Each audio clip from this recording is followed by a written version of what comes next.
Ser bom em várias coisas é o desejo de muita gente com múltiplos interesses, mas nem sempre isso é fácil. Leonardo da Vinci, por exemplo, seria chamado de procrastinador nos dias de hoje. A diferença é que ele entendeu que essa era a sua maior força, e é isso que você vai descobrir agora. Sejam bem-vindos e eu te agradeço por ter clicado nesse vídeo. Bom, primeiro passo que você tem que ter em mente é ter uma missão,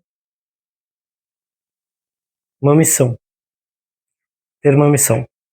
Sim, você tem que ter algo que te motive, você tem que ter um propósito, você tem que ter uma,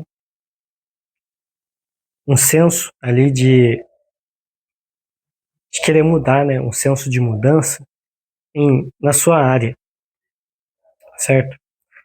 Você tem que ter esse propósito porque é como se eu estava vendo hoje ainda isso aí no livro Garra. É como se você tivesse uma bolinha aqui. É como se você na verdade você tem que fazer um sistema, certo? Então, essa bolinha, a primeira, o fim de todas as suas ações tem que ser um propósito, tem que ser algo que vai te motivar a continuar. Aí, depois dessa bolinha, você tem outras, outras metas intermediárias que serão o meio, né, para você chegar nesse fim. Quando você age sem ter esse propósito, sem ter essa missão principal, o que acontece é que você só tem meios para chegar em nenhum lugar. Você não tem um destino final. Você só tem apenas a, as metas intermediárias e as metas de baixo nível, certo? Você não tem a meta principal, a meta de nível superior. Eu tô falando isso para você entender que ter uma missão é essencial porque ela é que vai conectar todos os seus outros interesses de forma que faça sentido e de forma que continue fazendo sentido, e não só pareça algo solto, algo os interesses ali jogados para de alguma forma se conectarem, né, o espectador ter que conectar, o seu público ter que conectar esses interesses. O segundo ponto é justamente ter, então, primeiro você tem essa missão clara, certo? O segundo ponto, você vai ter que ter uma área de foco. Pode ser difícil falar isso, vou até chegar mais perto. Pode ser difícil para você que tem muitos interesses, que tem uma curiosidade grande, né, a respeito das coisas do mundo, das sabedorias, né, que existem por aí. Pode ser duro, mas você vai ter que escolher uma área de foco. Eu recomendo para quem acha muito difícil, para quem não tem uma área ali realmente, você não sabe, né, o que fazer da vida, você está começando ainda a vida, que nem eu recomendo que você explore. Então, se você tem interesse, digamos, em filosofia, certo?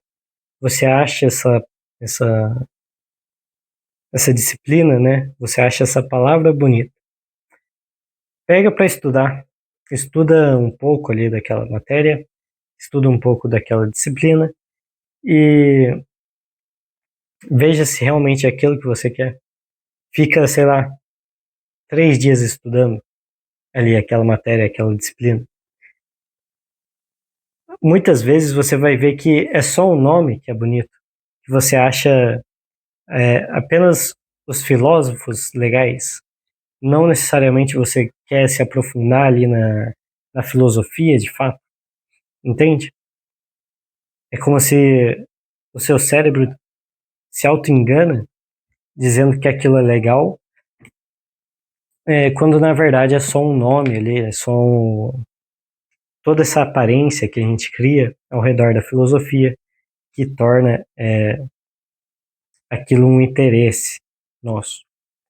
Quando de fato, na verdade, a gente nem gosta tanto assim daquilo, se a gente for realmente aprofundar e ver com mais detalhes. Então, escolha uma área de interesse e tenha uma missão, certo? O terceiro ponto é usar a sua diversidade, né? Então, agora você tem uma missão principal, você tem uma área de foco e todos os seus outros interesses. E todas as suas outras características criativas, todos os seus conhecimentos, né, que você pode misturar ali. É aqui que entra.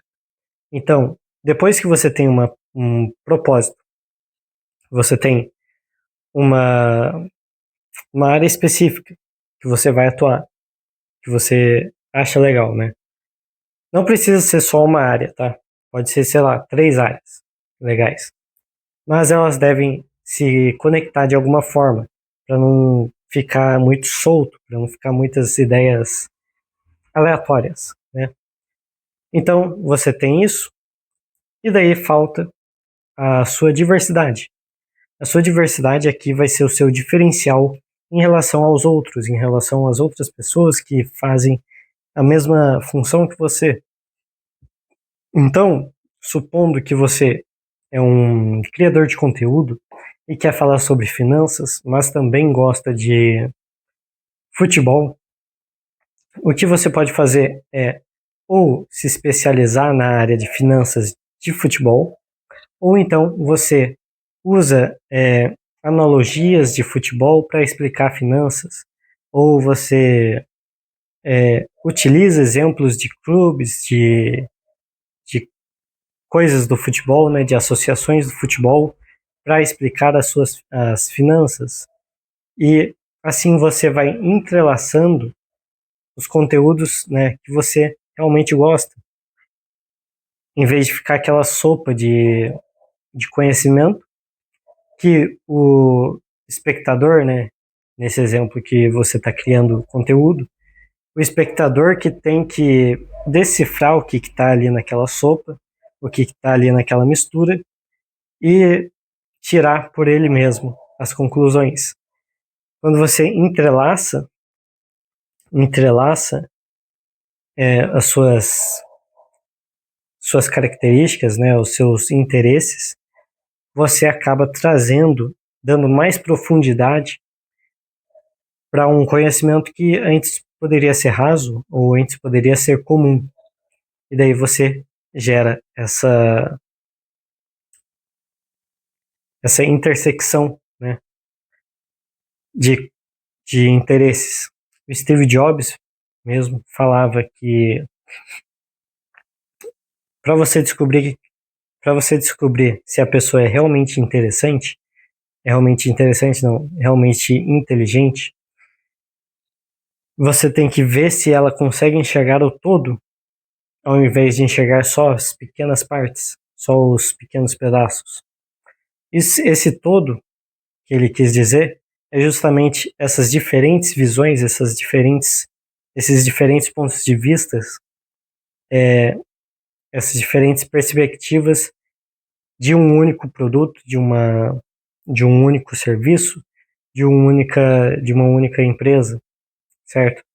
Então, eu gostaria de encerrar esse vídeo te perguntando qual é o todo que só você e apenas você consegue enxergar ou está conseguindo enxergar nesse momento. Comenta aqui embaixo ou então escreve no seu caderno qual é a resposta. E é isso. Falou.